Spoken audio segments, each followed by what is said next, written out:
An outlaw who escaped the gallows by visiting the outhouse? This sounds straight out of Hollywood. It might sound like a tall tale, but this story and the weird Wild West stories in this videos are actually true. We will show you the rare band photos of these absurd stories in this video. We kick off with Geronimo, who ran at soldiers in a zigzag pattern until he got close enough to use his knife. This is Geronimo Mescalero Chiricahua, also known as the one who yawns. Before he became the legendary leader of the Apache, he was a medicine man. Geronimo didn't even know how to use a rifle. Instead, he relied on his sheer audacity to take on armed enemies. Mexican soldiers had brutally massacred Geronimo's wife and children, igniting his vow for vengeance.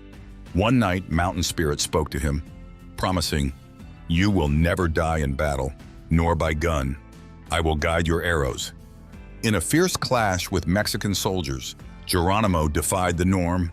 Instead of launching arrows from a safe distance, he fearlessly charged straight at the armed soldiers, zigzagging to dodge their bullets. When close enough, he attacked with a knife, seized their rifles, and dashed back to his fellow Apache. He repeated this daring tactic so often that terrified Mexican soldiers began to shout, "Geronimo!" whenever he stormed their lines. If you thought this was a fascinating story, let's see if you believe this one really happened. Cheers, cowboy. These look like normal Wild West saloons, but we tell you a story that has been buried for a reason. Imagine if you step into a saloon as a cowboy for an ice-cold drink after a long day hunting and riding horses, and they serve you secretly a toxic cocktail. These Wild West saloons sold strychnine and turpentine to the thirsty cowboys. Cowboys, prospectors, and miners weren't too picky about their alcoholic beverages. In one Sierra Nevada saloon, they served a notorious drink called tarantula juice, a potent mix laced with strychnine. But that wasn't the only perilous ingredient. It also contained wood grain alcohol distilled from turpentine. What happened to the men who dared to drink tarantula juice? The strychnine gave them a jolt of energy, much like a hit of methamphetamine. But as the toxic brew coursed through their bodies, their skin began to crawl as if tarantulas were scurrying up and down their arms. This creepy sensation was often followed by violent muscle spasms and lockjaw. Would you drink a tarantula juice? The next photo will show a person that would take that risk for sure, because this man was one that everyone talked about those days. Henry McCarty, alias William H. Bonney, better known as Billy the Kid, was an American outlaw and gunfighter of the Old West who is alleged to have killed 21 men before he was shot and killed at the age of 21. In 1881, Billy the Kid was a marked man, wanted for shooting a sheriff in Nebraska and another man in a New Mexico saloon. With a $500 bounty on his head, Billy was eventually cornered and put on trial. The trial didn't favor Billy. The judge pronounced him guilty and declared he would hang until he was dead, dead, dead. To this, Billy defiantly retorted, "You can go to hell, hell, hell."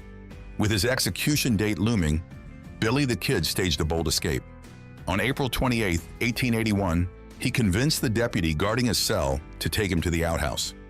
Once outside the cell, Billy slipped out of his handcuffs, seized the deputy's firearm, and eliminated him. Anticipating the sheriff's pursuit, Billy hid on the courthouse roof. When the sheriff approached, Billy taunted him with, "Look up, old boy, and see what you get," before opening fire. Completing his daring escape, Billy the Kid stole a horse and rode out of town, leaving chaos in his wake. Who says only men were badass cowboys in the Wild West? This woman got $65 and a messenger at hotel room door to get her autograph.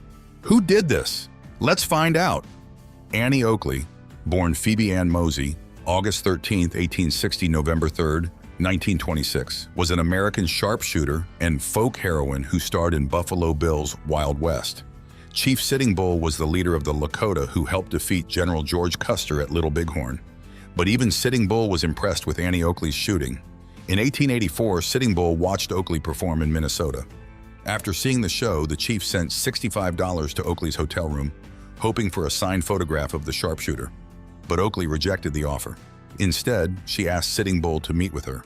Oakley later recalled, "The old man was so pleased with me, he insisted upon adopting me, and I was then and there christened Watanya Cecilia, or Little Sure Shot. Later, Sitting Bull and Annie Oakley got to know each other better as part of Buffalo Bill Cody's Wild West show. He is a dear, faithful old friend, and I've great respect and affection for him, Oakley wrote. Meet Jesse James, the man everyone feared. Known for raiding trains, stagecoaches, and banks, he was celebrated in song as bold and bad and brave. But surprisingly, Jesse also had an unusual nickname, Dingus. The nickname originated in his teenage years. In June 1864, James stole a saddle from a farmer who shot at him. Later that month, while recovering, Jesse accidentally blew off his own finger while cleaning a revolver. "Oh, ding it! Ding it! How it hurts!" he cried. Amused by his outburst, his family nicknamed him Dingus. In 1864, Jesse and his brother Frank joined Bloody Bill Anderson, a notorious bushwhacker. The group was infamous for their brutal treatment of Union soldiers, with Jesse playing a role in the Centralia Massacre, which left 22 unarmed Union soldiers dead or injured. After the Civil War, Jesse and Frank turned to a life of crime, robbing stagecoaches, banks, and trains. However, on April 3, 1882, Jesse's reign came to a sudden end. He was shot to death by a member of his own gang who found the lure of reward money stronger than any loyalty to Jesse James. He killed a man because of what? This wild and true fiery man killed someone on one comment, and then the slaying begun. The legend of Wild Bill Hickok began in 1861. That year, Hickok worked for the Pony Express in Nebraska. During a heated confrontation with a customer, Hickok fired his gun, marking his first slaying. What provoked Hickok, the customer mockingly called him Duck Bill, a jibe at Hickok's pointy nose. The incident escalated, resulting in the deaths of 3 men and putting Hickok on trial. However, the court acquitted him, and Hickok lived to fight another day. Hickok's legend only grew from there. Tales of the Old West claimed he wrestled a bear and could shoot the center of the letter O on a poster from 50 yards away 6 times in a row. With a reputation like that, few dared to confront Wild Bill Hickok. Cowboys on a camel? Yes, you heard that right, a camel. In 1855, the U.S. Army embarked on a bold experiment, importing camels to the Wild West of Texas. Recognizing that the wide open spaces of the West were perfect for camels, the government acquired 75 of them from the Middle East. But why camels, and what happened to them? These camels were put to work at Camp Verde, primarily making supply runs to San Antonio. However, their service was short-lived. A few years later, the Civil War disrupted their operations, and a government official decided to auction off the animals. Some camels ended up in Nevada and California, while others were simply released into the wild. Initially, camel sightings were rare, but by the 1880s, the Arizona Territory faced a terrifying menace known as the Red Ghost. This creature trampled one woman and, according to legend, even devoured a grizzly bear. Miners who spotted the Red Ghost and shot at it were horrified when a human skull fell from its back. After years of spreading fear across Arizona, the Red Ghost was finally brought down. It turned out to be a feral camel. Yet camel sightings in the West continued well into the 20th century, leaving a lasting legacy of this unusual chapter in American history. Buffalo Bill Cody performed at Queen Victoria's Jubilee, bringing hundreds of animals with him across the Atlantic. Buffalo Bill Cody made the Wild West into a show, and in 1887, Buffalo Bill took the Wild West on tour, traveling all the way to London to perform at Queen Victoria's Jubilee. He brought along more than 200 people, plus 180 horses, 18 buffalo, 10 elk, 5 Texas steers, 4 donkeys, and 2 deer. Once in Great Britain, the show nearly caused a diplomatic incident when Annie Oakley reached out to shake hands with the Prince of Wales. But the future King Edward VII was so charmed by the show that he encouraged Queen Victoria to come in person to see it. Crowds of 30,000 came to the performances, eager to see the Wild West up close. Buffalo Bill Cody was a forward-thinking showman. When asked whether he supported voting rights for women, Cody said, "Set that down in great big black type that Buffalo Bill favors women's suffrage," adding, "These fellows who prate about the women taking their places make me laugh.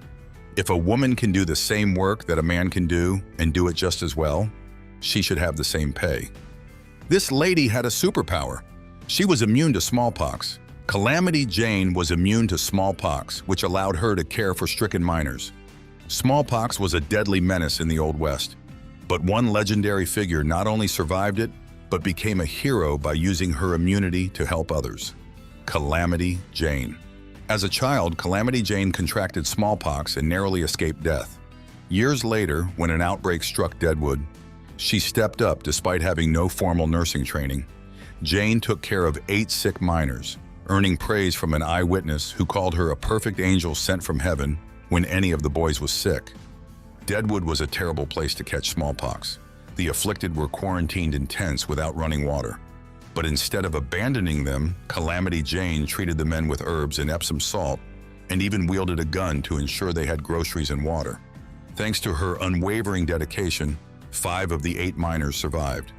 The town's doctors declared that without Calamity Jane's care, all 8 men would have surely perished. Imagine if today, 2 locomotives crashed on purpose as a marketing stunt. That is not possible these days, right? They were really crazy back then. In the 1890s, William Crush came up with a wild idea to entertain the masses, orchestrating a head-on collision between 2 locomotives. Working for a railroad company, he turned his vision into reality on September 15, 1896, in a pop-up town aptly named Crush, Texas. That day, 40,000 spectators flooded the area, temporarily making it the state's second biggest city. The Galveston Daily News captured the scene. Men, women, and children, lawyers, doctors, merchants, farmers, artisans, clerks, representing every class and every grade of society, were scattered around over the hillsides or clustered around the lunch stands, discussing with eager anticipation the exciting event that they had come so far to see. Just after 5 p.m., the conductors started the trains and leaped to safety. The engines raced towards each other at 50 miles per hour, and then they collided with a deafening crash. A sound of timbers rent and torn, and then a shower of splinters, reported one witness. There was just a swift instant of silence, and then, as if controlled by a single impulse, both boilers exploded simultaneously. The air was filled with flying missiles of iron and steel, varying in size from a postage stamp to half a driving wheel, falling indiscriminately on the just and unjust, the rich and the poor, the great and the small. What began as a spectacular stunt turned into a scene of chaos and destruction, forever marking the day as one of the most dramatic spectacles of the Old West. The collision, orchestrated by William Crush between 2 locomotives in 1896, turned into a tragic event as 2 spectators lost their lives and many others were injured by flying debris. Even a photographer lost an eye while trying to capture the spectacle. The aftermath was swift and severe for Crush himself. The railroad company promptly fired him. However, the unexpected outcome was a surge of publicity. The event made headlines globally, drawing attention far beyond Texas. Faced with this unexpected wave of publicity and public interest, the railroad company reversed its decision and rehired Crush. Thus, what began as a daring and ill-fated stunt ultimately transformed into a worldwide sensation that cemented its place in history, albeit at a cost of lives and injuries. What if we tell you that Seth Bullock and Al Swearingen from the popular TV series Deadwood were real people in the Wild West history? Seth Bullock and Al Swearingen, famously portrayed in the HBO series Deadwood, were indeed real figures in the historic gold mining town. Seth Bullock had lived in various places before settling in Deadwood, where he opened a hardware store and even kicked off business with a chamber pot auction. Throughout 2 decades, he worked tirelessly to maintain law and order in the burgeoning city. Al Swearingen, known for his establishment of the Gem Variety Theater, was not only a real person, but also had a twin.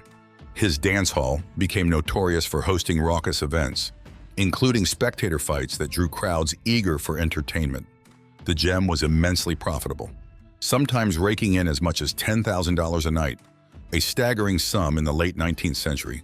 Contrary to their on-screen conflicts, the real Bullock and Swearingen divided Deadwood down Main Street. Swearingen's faction, dubbed the Badlands, largely operated independently from the rest of the town, each side carving out its own influence and territory in the rough and tumble world of Deadwood. They were called the White Angels of the Wild West. Curious who we are tailing about? The Medicine Women. Like Dr. Quinn really were part of the Wild West back in the days. Dr. Michaela Quinn might be fictional, but women doctors cared for patients across the western frontier. With doctors in high demand, women were able to break into the competitive medical field in the Old West. Bethania Owens Adair, for example, attended medical school in Michigan in the 1870s before moving to Oregon, where she hiked overgrown trails and waded through floods to reach patients. Mary Purvine also moved west to work as a doctor.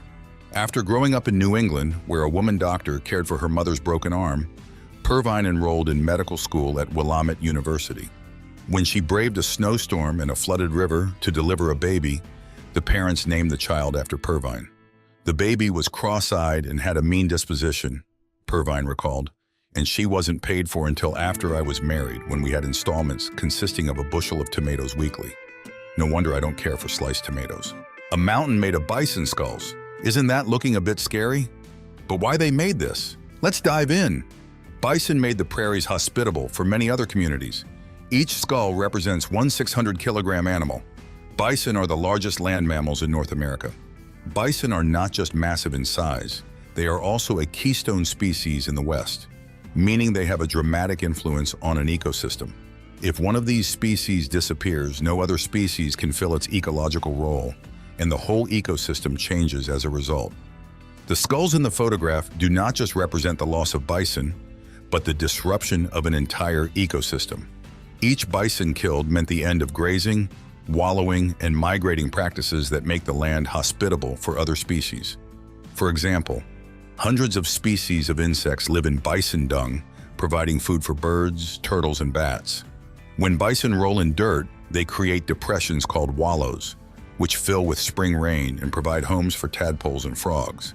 Without the presence of bison, habitats and food for these and many other species disappear.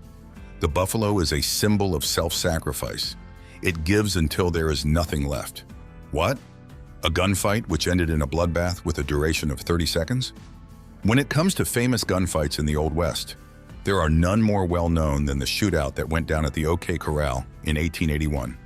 The bloody event has been glamorized and embellished many movies over the decades, including Frontier Marshal, Gunfight at the OK Corral, Tombstone, and Wyatt Earp. Scenes in these movies typically portray a long, drawn-out spasm of violence, but in reality, the whole thing lasted just 30 seconds. However, quite a lot of violence can occur in half a minute, and it certainly did in this instance. In this quick span of time, 30 shots were fired, 3 men were killed, and 2 were wounded. The Wild West, where gambling was a way of life. From the glitz of Las Vegas to today's online betting boom, gambling has always been part of the American spirit. Back in the Old West, it was no different. Venturing westward was a gamble in itself, a risky journey where survival was uncertain. Pioneers braved the unknown, relying on luck as they set out for new horizons. By the time they reached their destination, that daring spirit was ingrained, and gambling became a natural pastime to pass the time and make ends meet. In those rough and tumble days, gambling was more than just a game. It was a respected profession akin to doctors and lawyers. Professional card sharks roamed from town to town, engaging in high-stakes games where fortunes could be won or lost in a single hand. Cheating was not uncommon, with some players resorting to underhanded tactics to beat their opponents before skipping town with their winnings. California, in particular, became a hotspot for gamblers in the 19th century, drawing skilled card players seeking their fortune in the frontier. Gambling wasn't just a hobby, it was a way of life, a pursuit that shaped the culture and economy of the Wild West. In the West, where risks were taken daily, gambling was more than a game. It was an integral part of the pioneer experience, a testament to the bold spirit of those who ventured to the edge of civilization. He was real good in telling stories. James Beckwourth, also known as the blowhard storyteller. Jim Beckwourth lived a life as vibrant and expansive as the untamed West itself. Born to a white Revolutionary War officer and his enslaved mother, Beckwourth defied the odds from the start. Educated in Missouri, he ventured west with the Rocky Mountain Fur Trading Company in the 1820s, where he quickly earned a reputation as a skilled scout and explorer. His career was a tapestry of daring exploits, from his discovery of Beckwourth Pass to his service under General John C. Fremont. He played roles in numerous conflicts between Anglos and Native Americans, contributing significantly to the establishment of Pueblo, Colorado's early fort. Beckworth's life was not without embellishment, as evidenced in his autobiography, The Adventures of James P. Beckworth. Here, he spun tales of being captured by the Crow tribe, even claiming to have been mistaken for a chief's lost son and marrying a chief's daughter. His penchant for exaggeration extended to his romantic endeavors, as seen in his misrepresentation of his marriage to Luisa Sandoval, whom he inaccurately named Señorita Louise Sandoval. Despite these embellishments, Beckworth's tales captivate readers to this day, offering a colorful glimpse into the adventurous spirit of the Old West and the indomitable character of one of its most fascinating figures. Cowboys versus aliens. This sounds like a real Hollywood scene, right? But there are some confirmed stories and photos out of Wild West history that will convince you they met each other back in the days. The story of the Aurora UFO incident in 1897 is one of the most intriguing tales from American history. One morning, the residents of Aurora, Texas, were startled by the sight of an airship navigating their town. According to reports from the Dallas Morning News, this mysterious craft collided with the windmill tower belonging to Judge Proctor, causing a dramatic explosion that shattered the ship. The townspeople discovered a badly disfigured pilot among the wreckage, described as not of this world. The pilot's body was said to have been accompanied by papers inscribed with hieroglyphic-like symbols. In a surprising turn, a funeral was arranged for the extraterrestrial visitor the following day in the Aurora Cemetery, complete with a marker to commemorate the deceased. For many years, this extraordinary event faded into obscurity until the 1970s, when visitors began disturbing the cemetery and pilfering artifacts from the local museum. Amidst these disturbances, the International UFO Bureau proposed exhuming the pilot's body, but local opposition thwarted their efforts, advocating for the peaceful repose of the being, whether earthly or otherwise. In a twist of fate, the marker that honored the mysterious pilot vanished in 2018, prompting a reward for its safe return. Skeptics have since speculated that the original article about the incident, penned by S.E. Hayden, was crafted to generate interest in the small town of Aurora. Despite debates over its authenticity, the Aurora UFO incident remains a captivating piece of American folklore, continuing to intrigue those fascinated by tales of the unexplained and the possibility of extraterrestrial visitation.